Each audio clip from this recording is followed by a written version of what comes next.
Wala nang intro-intro.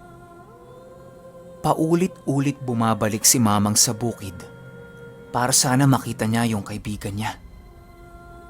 Pero wala. Hindi niya talaga nakita.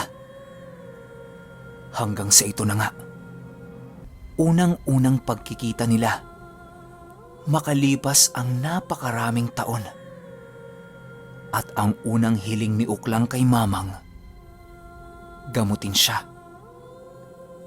Paano nalaman ni Uklang na ganun si Mamang?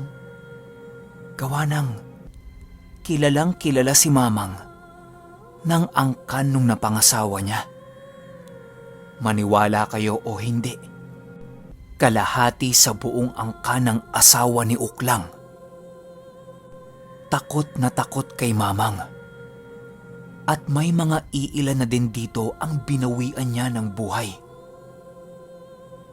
Kaso lang, nung narinig niya yon, huli na. Hindi na siya makakatakas sa sumpa na binigay ng asawa niya sa kanya. Habang kasalukuyan silang nag-uusap, manghang-mangha ang lola ko sa lahat ng naririnig niya. Hindi niya kasi alam yun eh. Maski yung nanay niya, walang naikwento sa kanya tungkol sa mga kaibigan ni Mamang. Basta ang alam niya lang, isang nakakatakot na halimaw si Uklang at kakainin siya nito oras na makalapit sa kanya. Medyo humupa na rin yung pag-iyak ni Uklang. Tapos nakakatingin na siya ng diretsyo kay Mamang at Tatay Dadoy. Hanggang sa tumitig ito ng masama kay Tatay Fernando at nagsalita ng, "Ikaw yun. Ikaw yung makulit na bata na palaging may binabato sa akin." Napaatras si Tatay Fernando kasi nakakatakot talaga yung itsura ni Uklang eh. Pero hindi nagpatinag si Tatay Fernando. Ang sagot nito kay Uklang, "Ha? Paano? Sunod ka ng sunod sa amin eh. Hindi ka naman namin kilala." Tapos sunod niyang tiningnan yung lola ko naman. Pero wala siyang sinabi dito. Ngumiti lang siya. Kaya na ding tingnan ng lola ko si Uklang. Pero takot pa rin talaga siya eh. Hindi naman agad-agad mawawala yun. Tanong ng tanong si Uklang kay Mamang kung paano ba siya gagaling, gagaling pa ba siya, kailan ba siya gagaling, babalik pa ba siya sa dati. Ang dami niyang tanong. Pero si Mamang nakikinig lang.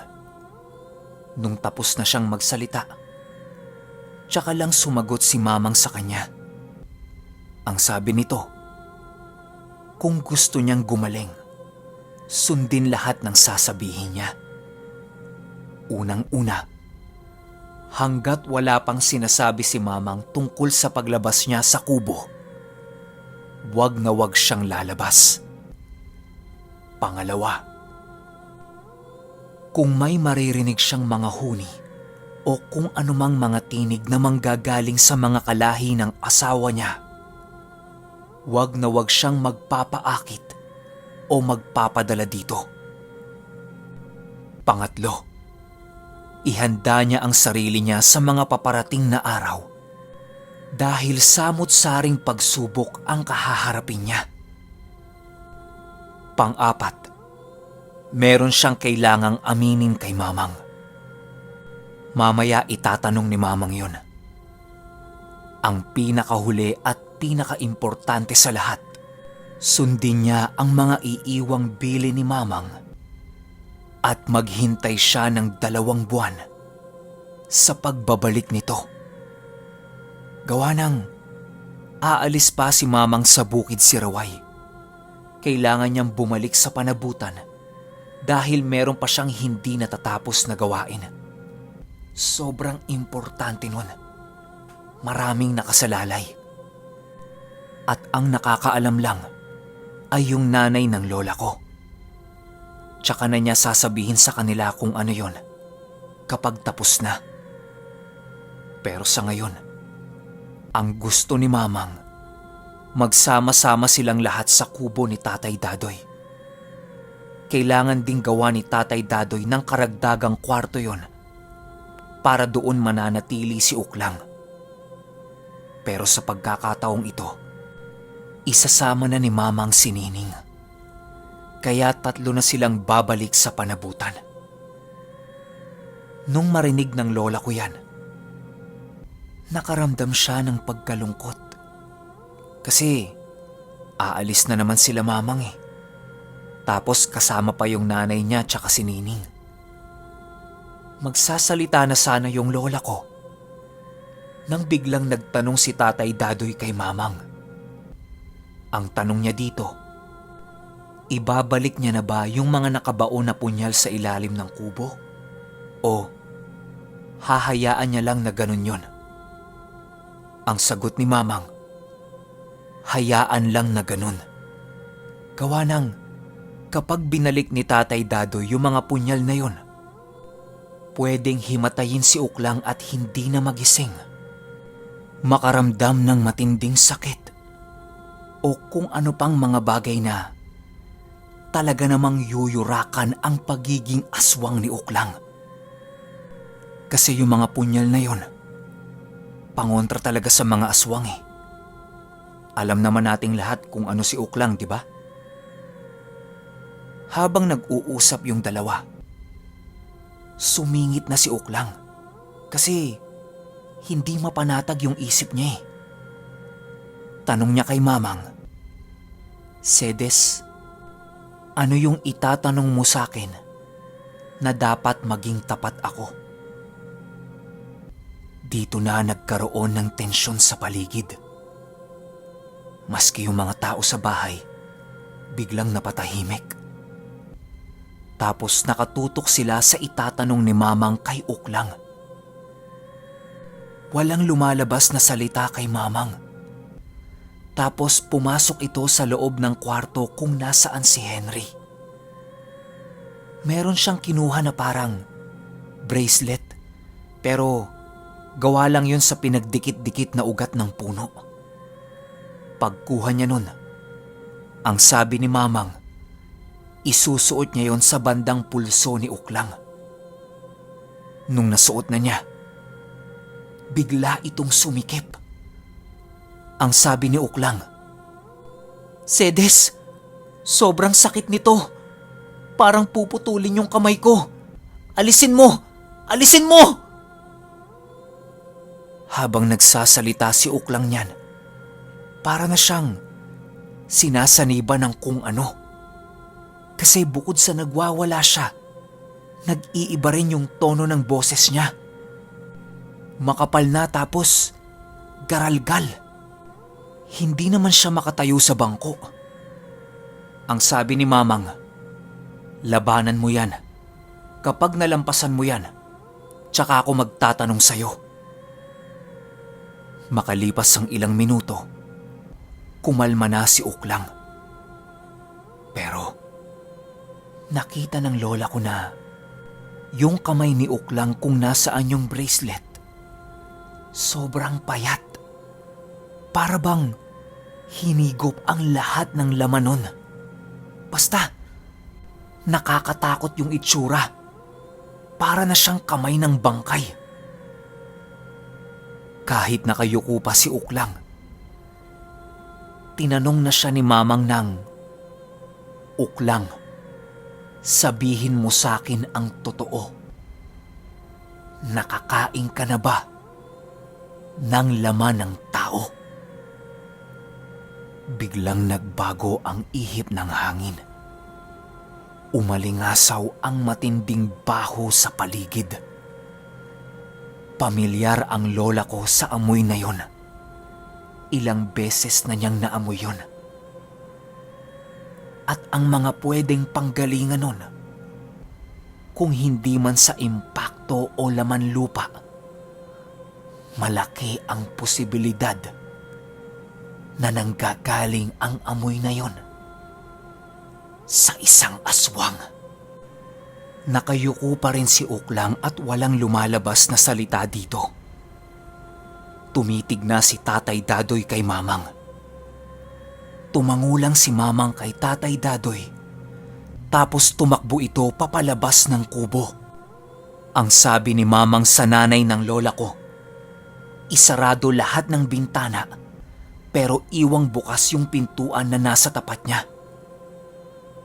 Habang sinasarado niya, nagtanong yung tatay ng lola ko kay Mamang. Ang sabi nito, "Paano ho si Doy na nasa labas?" Ang sabi ni Mamang sa kanya, "Isa lang yung hahabulin nun. Pabayaan niyo siya.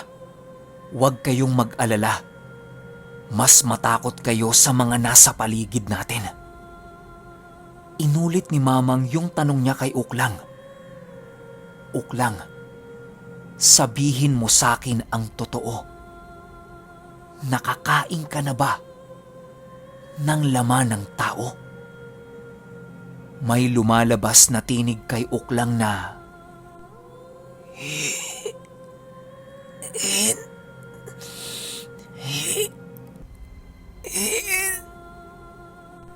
Nang narinig nilang lahat na sumigaw si Tatay Dadoy sa labas ng, "Mang! Sa bubong!" Pagsigaw ni Tatay Dadoy niyan, tumakbo papalabas ng kubo si Mamang tapos may sinaboy siya sa itaas ng bubong nila. Habang nagsasaboy siya, paulit-ulit yung binabanggit niyang mga salita. Ayan na. Nakarinig na sila ng mga nakakatakot na tinig sa paligid nila. Tumakbo na yung mga bata sa kwarto kung nasaan si Henry. Pero yung lola ko nanatili sa labas. Pinapanood niya kung anong ginagawa ni Mamang. At saka, baka mamaya biglang tumakbo si Uklang sa labas eh. Pagtapos magsaboy ni Mamang, bumalik ito sa loob ng kubo. Tumingin yung lola ko sa labas kasi nag-aalala siya kay Tatay Dadoy. Pero bigla na naman siyang namangha nung nakaamoy siya ng napakabangong amoy at nakita niya yung iba't ibang kulay ng mga alibangbang. Paglalarawan ng lola ko, para siyang nasa loob ng kuweba na sobrang dilim. Tapos yung mga alibangbang, nagmimistulang nagliliwanag na mga kristal. Tapos binibigyan siya ng gabay nun, papalabas ng kuweba. Ganyan kasi yung naramdaman niya nung mga oras na yon. Bukod sa sobrang gaan, sobra din siyang namangha. Habang nakatitig siya doon, nakakita siya ng mabilis na tumatakbo papalayo sa kubo nila. Para ba itong may hinahabol? Matapos yan, sinarado na ni Mamang yung pintuan. Tapos nagmamadali itong tumakbo papalapit kay Uklang. Unang-unang tiningnan ni Mamang dito, yung pulso niya. Nung nakapana ito ni Mamang, nakampante na siya. Nakahinga siya ng maluwag. Pag-upo ni Mamang sa tapat ni Uklang, nagwika siya ng, muntik na silang maisahan nung mga dumaan. Buti na lang ando doon si Tatay Dadoy, tsaka yung mga kaibigan niya. Dahil kung wala yung mga yon, malamang namatay na si Uklang. Medyo hindi nila naiintindihan yung sinasabi ni Mamang. Malay ba nila doon? Ang alam lang nila, may mga aswang sa paligid. Maya-maya pa, bumalik na si Tatay Dadoy sa kubo. Tanong ni Mamang dito, "Ano Doy? Natuluyan mo?" Sagot ni Tatay Dadoy, "Yung dalawa lang. Pero yung una niyang hinabol, masyadong maliit tsaka mabilis. Hindi niya naabutan. Ang sabi ni Mamang sa kanya, mabuti na rin yun. Importante buhay si Uklang. Tanong ulit ni Mamang kay Tatay Dadoy, Doy, kakayanin mo ba kung 2 buwan na wala ako? Nagsisimula pa lang yan sila. Marami pang susunod. Sagot ni Tatay Dadoy kay Mamang, pipilitin niya. Pero sana, makabalik siya kaagad. Marami pa siyang kailangang bantayan bukod kay Uklang. Matapos mag-usap nung dalawa, tinanong ulit ni Mamang si Uklang. Sa pagkakataong ito, sumagot kaagad si Uklang na hindi pa sedes. Sa tanang buhay niya ng pagiging aswang, ni dampi sa dugo ng tao hindi niya pa nagawa. Ang tanging kinakain niya lang, yung mga alagang hayop sa katabing lupain ni Tatay Dadoy. Wala kasing alam yung nasa kabilang lupain pagdating sa mga aswang. Kaya malayang malaya siyang nakakapagnakaw ng manok, biik, pabo, kambing, at kung ano-ano pang klase ng mga hayop. Nung narinig ni Tatay Dadoy yan, nagtanong siya kay Uklang. Ang tanong niya, paano yung mga rebeldeng na aabutan nilang patay sa dulo? At saka, yung mga aswang na tinatali nila sa dulo ng bukid. Ang akala pala ni Tatay Dadoy, si Uklang ang dumadali sa mga yon. Pero hindi. Mga tiyahin at tiyuhin pala ng asawa niya ang kumakain sa lahat ng mga yon. Doon na pagtanto ni Tatay Dadoy na lahat ng inaakala niya mali pala. Hindi pala si Uklang ang gumagawa ng lahat ng yun. Pagkasagot ni Uklang sa lahat ng tanong nila, yung parang bracelet na nakalagay sa pulso niya, unti-unting lumuwag at kusa itong nalaglag. Yung kamay ni Uklang bumalik sa dati. Ang sabi ni Uklang, nahihirapan siyang sumagot kanina kasi parang merong nakabarang malaking patalim sa lalamunan niya. Para bang kapag nagsalita siya, tutusok yun padiretso sa utak niya. Pinipilit niyang sumagot pero masakit talaga eh.